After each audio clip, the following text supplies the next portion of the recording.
क्या कोई इंसान इतना टूट सकता है कि उसके अंदर से सारी भावनाएं ही खत्म हो जाएं? कि वो किसी बच्चे की हंसी देखकर भी ना मुस्कुराए, किसी रोती औरत को देखकर भी उसका दिल ना पिघले? एक आदमी जिसका काम है लोगों को फांसी देना, जिसके हाथों ने दर्जनों लोगों की जान ली हो, जिसने खुद को इतना कठोर बना लिया हो कि उसे खुद पर भी तरस ना आए, क्या वो इंसान कभी दोबारा जी सकता है? क्या उसका दिल दोबारा धड़क सकता है? आज की कहानी एक ऐसे ही आदमी की है जिसे माधेवा कहते थे।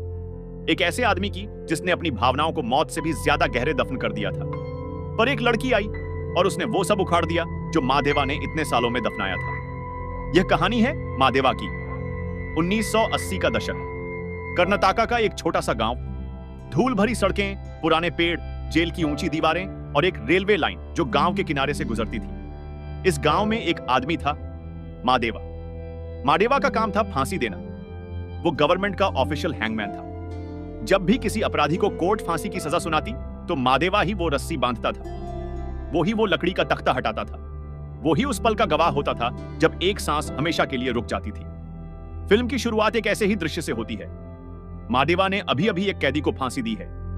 जेल के बाहर आया, हाथ धोए और फिर शांति से बैठकर अपना खाना खाने लगा। उसके चेहरे पर कोई भाव नहीं था, न पछतावा, न राहत, न दर्द, बस खालीपन। यह खालीपन सालों से था, दशकों से। माधेवा का बचपन बहुत कठोर था। एक पारंपरिक और कड़े माहौल में पला। परिवार की उम्मीदें, भावनात्मक नुकसान और ऐसे जख्म जो कभी ठीक नहीं हुए, इन सब ने मिलकर उस छोटे बच्चे को एक पत्थर की तरह इंसान में बदल दिया।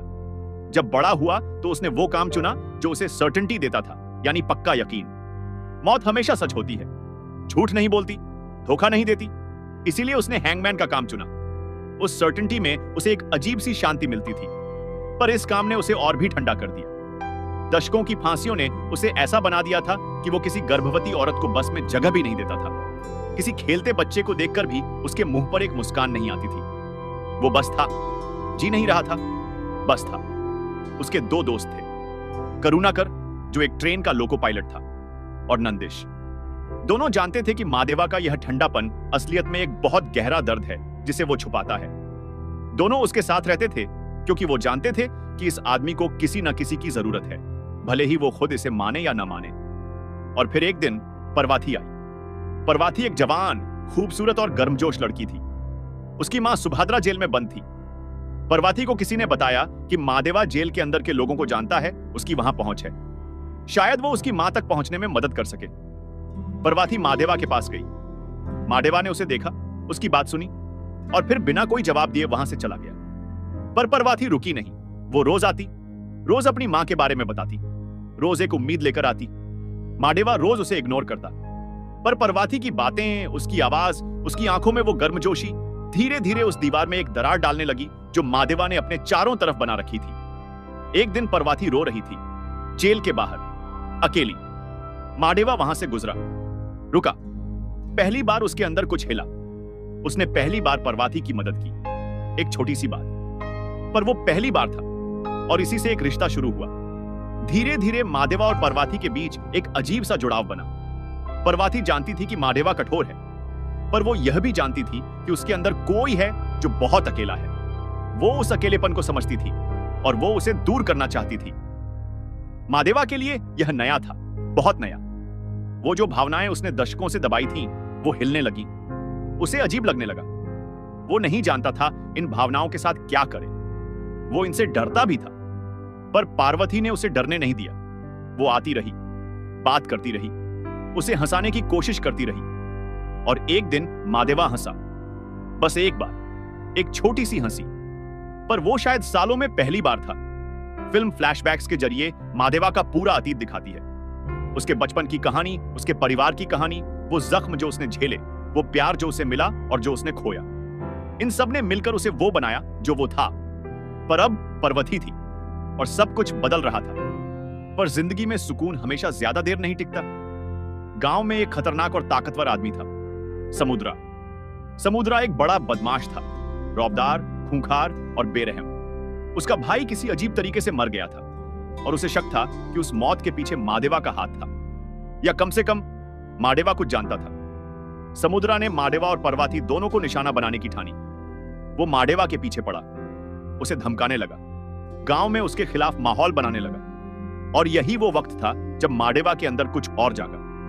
अब तक वो सिर्फ खुद को बचाता आया था, अपनी दुनिया में बंद रहता था, पर पर्वती खतरे में थी और वो उसे खतरे में नहीं छोड़ सकता था। वो जज्बा जो उसने सालों से मारा था वो जागने लगा। मादेवा ने समुद्रा का सामना किया, लड़ाइयां हुई, खून बहा, गांव में तनाव फैला, पर समुद्रा अकेला नहीं था। कहानी में एक और औरत थी, कमलाक्षी। कमलाक्षी एक चालाक और धूर्त बड़ी औरत थी। उसका बेटा जेल में बंद था। वो उसे किसी भी तरह बाहर निकलवाना चाहती थी। उसने जेल के अंदर और बाहर अपने जाल फैलाए, लोगों को रिश्वत दी, धमकियां दी, जेल की राजनीति को अपने फायदे के लिए मोड़ा। कमलाक्षी का यह सब पर्वती की मां सुभद्रा को भी प्रभावित करने लगा।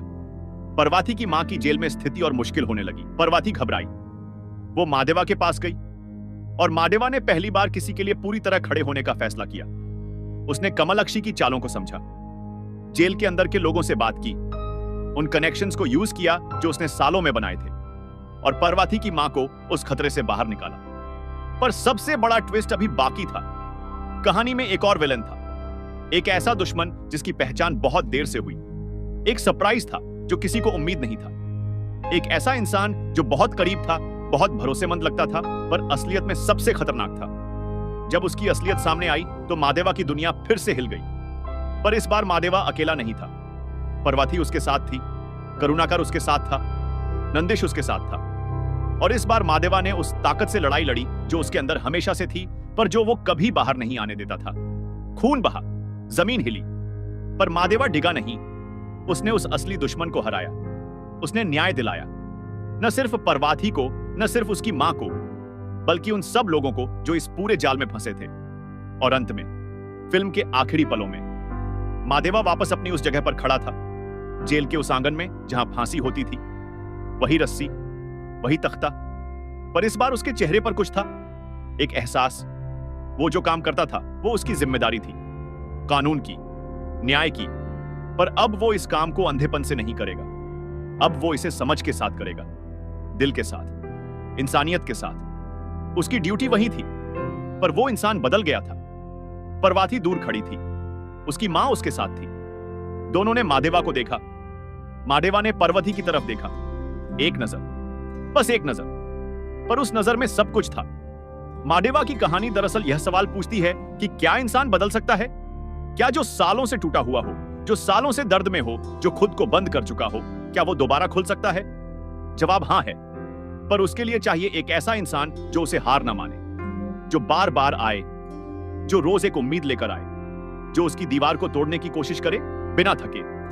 पर्वती वो इंसान थी मादेवा के लिए, और मादेवा ने साबित किया कि जो सबसे ज्यादा टूटा हो वो जब उठता है तो सबसे ज्यादा मजबूत होता है। यह था मादेवा, एक कनाडा फिल्म जो एक्शन से ज्यादा इमोशन की थी। एक ऐसी कहानी जो आपको बताती है कि हर ठंडे इंसान के अंदर एक आग होती है, बस उसे जलाने के लिए एक सही शख्स चाहिए।